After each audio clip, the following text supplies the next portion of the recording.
राधे राधे सभी को। अब हम सुनेंगे कार्तिक मास महात्म्य कथा का अध्याय नंबर 25। सुना प्रश्न ऋषियों का और बोले सूत जी ज्ञानी। 25वें अध्याय में सुनो श्री हरि की वाणी। तीर्थ में दान और व्रत आदि सत्कर्म करने से मनुष्य के पाप नष्ट हो जाते हैं, परंतु तू तो प्रेत के शरीर में है, अतः उन कर्मों को करने की अधिकारनी नहीं है। इसलिए मैंने जन्म लेकर अब तक जो कार्तिक का व्रत किया है, उसके पुण्य का आधा भाग मैं तुझे देता हूँ, उसी से सदगति को प्राप्त हो जा। इस प्रकार कहकर धर्मदत्त ने द्वादशाक्षर मंत्र का श्रवण कराते हुए तुलसी मिश्रित जल से ज्यों ही उसका अभिषेक किया, त्यों ही वह प्रेत योनि से मुक्त हो प्रज्वलित अग्निशिखा के समान तेजस्विनी एवं दिव्य रूपी धारणी देवी हो गई और सौंदर्य में लक्ष्मी की समानता करने लगी। तदंतर उसने भूमि पर दंड की भांति गिरकर ब्राह्मण देवता को प्रणाम किया और हर्षित होकर गदगद वाणी में कहा, हे द्विश्रेष्ठ, आपके प्रसाद से आज मैं इस नरक से छुटकारा पा गई। मैं तो पाप के समुद्र में डूब रही थी और आप मेरे लिए नौका के समान हो गए। इस प्रकार ब्राह्मण से कह रही थी कि आकाश से एक दिव्य विमान उतरता हुआ दिखाई दिया। वह अत्यंत प्रकाशमान एवं विष्णु रूपधारी पार्षदों से युक्त था। विमान के द्वार पर खड़े हुए पुण्यशील और सुशील ने उस देवी को उठाकर श्रेष्ठ विमान पर चढ़ा लिया। तब तुम धर्मदत्त ने बड़े आश्चर्य के साथ उस विमान को देखा और विष्णु रूपधारी पार्षदों को देखकर साष्टांग प्रणाम किया। पुण्यशील और सुशील ने प्रणाम करने वाले ब्राह्मण को उठाया, उसकी सराहना करते हुए कहा, हे द्विश्रेष्ठ, तुम्हें साधुवाद है, क्योंकि तुम सदैव भगवान विष्णु के भजन में तत्पर रहते हो, दीनों पर दया करते हो, सर्वज्ञ हो तथा भगवान विष्णु के व्रत का पालन करते हो। तुमने बचपन से लेकर अब तक जो कार्तिक व्रत का अनुष्ठान किया है, उसके आधे भाग का दान देने से तुम्हें दूना पुण्य प्राप्त हुआ है और सैकड़ों जन्मों के पाप नष्ट हो गए हैं। अब यह बैकुंठ धाम में से जाई जा रही है। तुम भी इस जन्म के अंत में अपनी दोनों स्त्रियों के साथ भगवान विष्णु के बैकुंठ धाम में जाओगी और मुक्ति पाओगी। धर्मदत्त, जिन्होंने तुम्हारे समान भक्ति पूर्वक भगवान विष्णु की आराधना की है, वे धन्य और कृत्य हैं। इस संसार में उन्हीं का जन्म सफल है।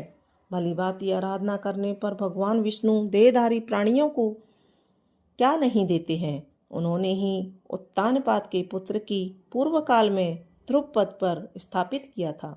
उनके नामों का स्मरण करने मात्र से समस्त जीव सदगति को प्राप्त होते हैं। पूर्व काल में ग्रहाग्रस्त गजराज उन्हीं के नामों का स्मरण करने से मुक्त हुआ था।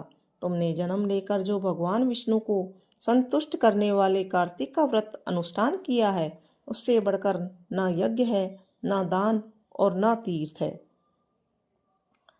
हे विप्रवर, तुम धन्य हो, क्योंकि तुमने जगत गुरु भगवान विष्णु को प्रसन्न करने वाला कार्तिक व्रत किया है, जिसके आधे भाग के फल को पाकर यह स्त्री हमारे साथ भगवान के लोक में जा रही है। बोलो विष्णु भगवान की जय। राधे राधे सभी को। आज हम सुनेंगे कार्तिक मास महात्म्य कथा का अध्याय नंबर 26। कार्तिक मास महात्म्य का 26वां अध्याय श्री विष्णु की कृपा से आज तुमको रहा बताए।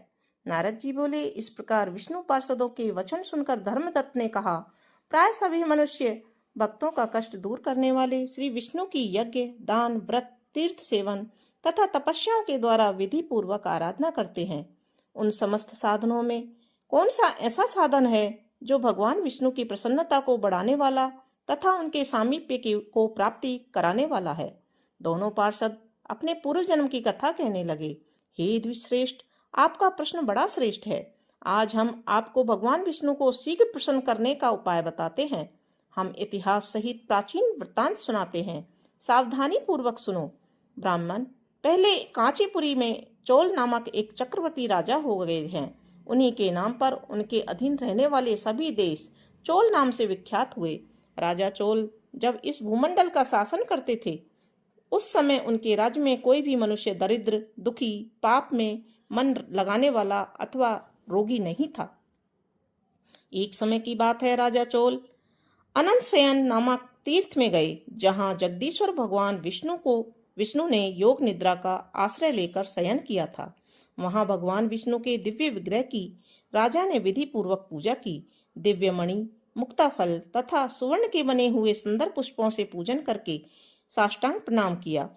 प्रणाम करके ज्यों ही बैठे उसी समय उनकी दृष्टि भगवान के पास आते हुए एक ब्राह्मण पर पड़ी, जो उन्हीं की कांची नगरी के निवासी थे।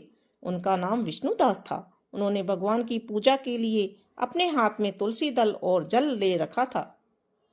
निकट आने पर उन ब्राह्मण ने विष्णु सूक्त का पाठ करते हुए देवादिदेव भगवान को स्नान कराया और तुलसी की मंजरी तथा पत्तों से उनकी विधिवत पूजा की। राजा चोल ने जो पहले रत्नों से भगवान की पूजा की थी, वह सब तुलसी पूजा से ढक गई। यह देखकर राजा कुपित होकर बोले, विष्णुदास, मैंने मणियों तथा सुवर्ण से भगवान की जो पूजा की थी वह कितनी शोभा पा रही थी। तुमने तुलसी दल चढ़ाकर उसे ढक दिया। बताओ ऐसा क्यों किया? मुझे तो ऐसा जान पड़ता है कि तुम दरिद्र और गंवार हो, भगवान विष्णु की भक्ति को बिल्कुल नहीं जानते। राजा की यह बात सुनकर द्विजश्रेष्ठ विष्णुदास ने कहा, राजन, आपको भक्ति का कुछ भी पता नहीं है। केवल राजलक्ष्मी के कारण आप घमंड कर रहे हैं। बतलाइए तो, आज से पहले आपने कितने वैष्णव व्रतों का पालन किया है? तब नृपश्रेष्ठ चोल ने हंसते हुए कहा, तुम तो दरिद्र और निर्धन हो। तुम्हारी भगवान विष्णु में भक्ति ही कितनी है। तुमने भगवान विष्णु को संतुष्ट करने वाला कोई भी यज्ञ और दान नहीं किया और न ही पहले कभी कोई देव मंदिर ही बनवाया है। इतने पर भी तुम्हें अपनी भक्ति का इतना गर्व है। अच्छा, तो ये सभी ब्राह्मण मेरी बात सुन ले। भगवान विष्णु के दर्शन पहले मैं करता हूँ या फिर यह ब्राह्मण। इस बात को आप सब लोग देखें, फिर हम दोनों में से किसकी भक्ति कैसी है यह सब लोग स्वतः ही जान लेंगे। ऐसा कहकर राजा अपने राजभवन को चले गए। वहां उन्होंने महर्षि मृदुल को आचार्य बनाकर वैष्णव यज्ञ प्रारंभ किया। उधर सदैव भगवान विष्णु को प्रसन्न करने वाले शास्त्रोक्त नियमों में तत्पर विष्णुदास भी व्रत का पालन करते हुए वहीं भगवान विष्णु के मंदिर में टिक गए।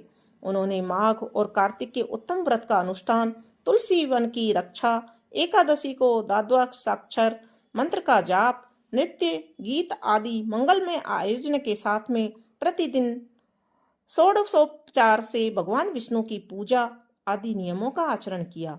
वे प्रतिदिन चलते फिरते और सोते समय हर वक्त भगवान विष्णु का स्मरण किया करते थे। उनकी दृष्टि सर्वत्र सम ही हो गई थी। वे सब प्राणियों के भीतर एकमात्र भगवान विष्णु को ही स्थित देखते थे। इस प्रकार राजा चोल और विष्णुदास दोनों ही भगवान लक्ष्मीपति की आराधना में संलग्न थे। दोनों ही अपने व्रत में स्थित रहते थे और दोनों की ही संपूर्ण इंद्रियां तथा समस्त कर्म भगवान विष्णु को समर्पित हो चुके थे। इस अवस्था में उन दोनों ने दीर्घ काल व्यतीत किया।